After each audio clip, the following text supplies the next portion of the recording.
ค่ะพี่น้องบอกเลยนะคะว่าสำหรับคลิปนี้ FC แฟนคลับและท่านหลายคนห้ามพลาดเด็ดขาดค่ะพี่น้องเพราะอุ้งอิงน้องหลุดปากพูดชัดเจนนะคะว่าเลขสิออกตัวนี้นะคะแล้วนี่แหละค่ะพี่น้องสำหรับมื้อนี้วันที่30ตุลาคมมื้ออื่นวันที่31มื้อต่อไปวันที่1สำหรับในวันที่1 FC แฟนคลับและท่านหลายคนกะนี่ละ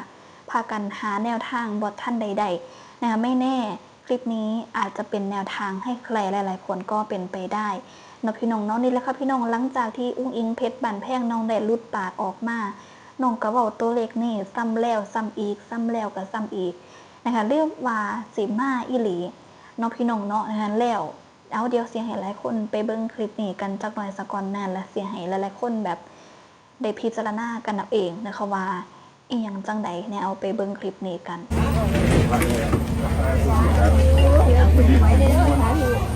ยังก็หาทูตบอกอะไรล่ะบอกเนี่ย ยังก็ เสียบตกสันว่า เอา เยี่ยมดี หิวเข่า8-9ว่าสั่นค่ะ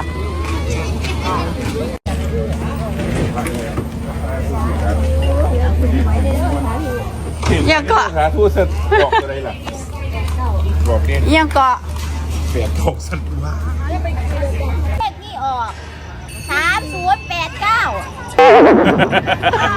89อ่ะจำได้พ่อม เก้าอ่ะ คุณบอก89เด้ บ้านอีกแล้วก็ไปเรียกยัยเลยเนี่ยมันหมดเลย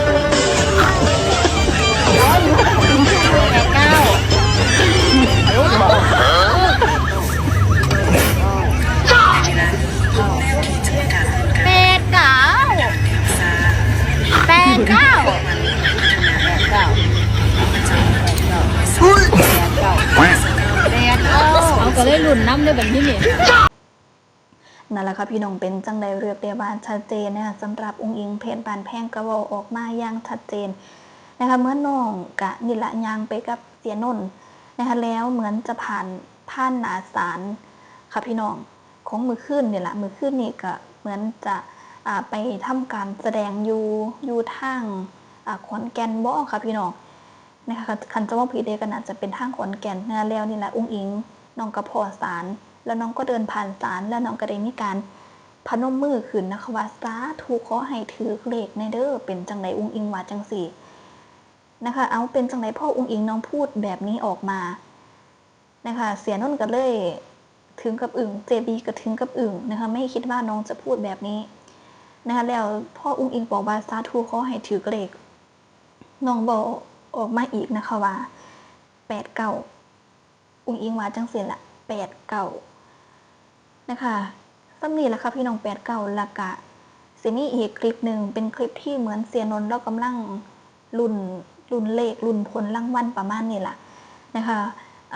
มือวันนี้ตรงกับวันพุธนะคะมีทางสมปทางเสียนนท์แล้วกะฟังเลขประมาณนี้แหละค่ะพี่น้องแล้วอุ้งอิงน้องกะนั่งอยู่ข้างๆอุ้งอิงก็บอกออกมาว่าเลขสิออก89อุ้งอิงก็บอกตั้ง89ครับพี่น้องก็คือโอ้แบบจังๆน้องบอกว่าเลขที่ออก3089ประมาณนี้น้องพี่น้องอันนี้ก็แล้วแต่สิพิจารณานะคะแล้วแต่สิพิจารณาแต่อุ้งอิงน้องพูดบ่อยมากๆบางคนบอกว่าตามอย่างแน่นอนสำหรับในวันที่1พฤศจิกายนที่จะถึงนี้ยู่ๆน้องก็บอกขึ้นมาก็งงคือกันครับพี่น้อง JB เสียนนท์ที่ได้ยินอุ้งอิงเว้าก็คือปกติแล้วอย่างที่เฮาพากันได้ติดตามน้องมากคันน้องสิเว้าตัวเลขได้ออกมากก็ตามนะคะก็คือปกติน้องจะไม่จริงจังขนาดนี้แต่รอบนี้เหมือนน้องจะจริงจังมากๆเนาะพี่น้องเนาะเอากับพ่อได้เป็นแนวทางวันเถาะตะวันเลขคันว่า8998นี่เลข6กับเลข9คือตัวเดียวกันค่ะซื้อ9889ก็ต้องซื้อ6886นำเนาะพี่น้องเนาะก็ตามนั่นน่ะในวันที่1นี่ก็มารอลุ้นผลรางวัลกันอุ้งอิงบอกว่าเลขสิออก3089บ่รู้ว่าน้องได้มาแต่ไสแต่น้องเว้าดูแห้งสำหรับตัวเลขนี้เจอว่า FC แฟนคลับหลายคนตามติดตามอย่างแน่นอนเพราะฉะนั้นสำหรับคลิปนี้ฝากกดไลค์ฝากกดแชร์ออกไปนำเพื่อเป็นแนวทางให้สำหรับคนอื่นๆเนาะพี่น้องเนาะนะเอากะตามนั่นแหละค่ะพี่น้องเป็นจังไดแน่สำหรับในมื้อนี้ บรรยากาศนะคะงานอยู่ที่บ้านน้องอุ้งอิงว่ากันว่าตอนนี้อุ้งอิงน้องกะตื่นแล้วเนาะพี่น้องเนาะหลังจากที่ทำการแสดง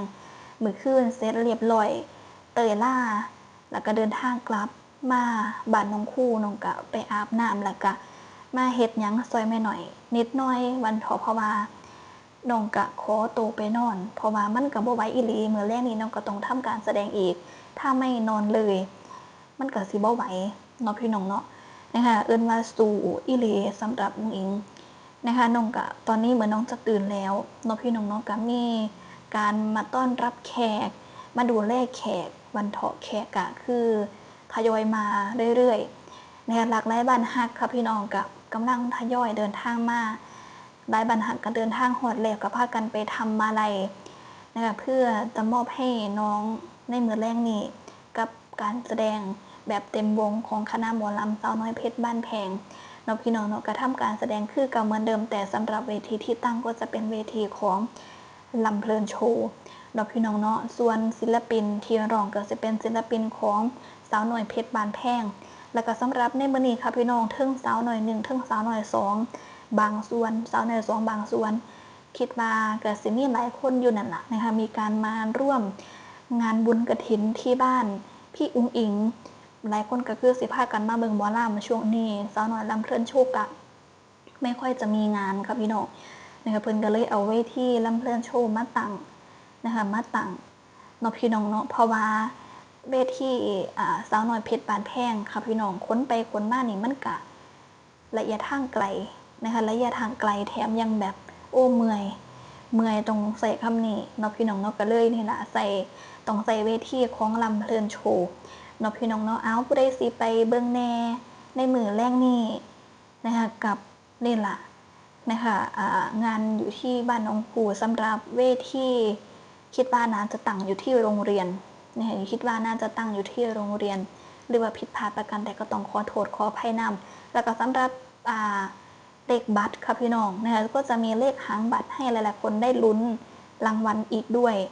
ก็สิมีรางวัลใหญ่รางวัลน้อยผู้ใดสิได้รางวัลใหญ่ก็มารอเบิ่งกันส่วนรางวัลใหญ่สิเป็นอีหยังอันนี้แอดมินก็บ่ทันได้ทราบคือกันนะคะแต่มีอย่างแน่นอนเนาะพี่น้องหลายคนก็รอลุ้นได้เลยวันเถาะเนาะพี่น้องเนาะอุ้งอิงกะตอนนี้กำลังเตรียมงานกำลังรับแขกวันเถาะก็มีแม่ๆหลายคนก็เดินทางมาฮอดแล้วบางคนก็กำลังไปหาหมองนอนอยู่เพื่อที่สินี่ล่ะเตรียมแบบไปฟังลำในมื้อแรงหาหมองนอนหาหมองพักผ่อนเนาะพี่น้องเนาะโอ้อุ้งอิงนี่สู้อีหลีนะคะสู้จริงๆเหมือนน้องแทบสิบ่ได้นอนต้องใช้คำนี้มื้อแรกนี่ทำการแสดงก็คือฮอดเตยล่าฮอดยามมื้อเช้าพุ่นเด้ค่ะพี่น้องอื่นนี่ก็นี่ล่ะ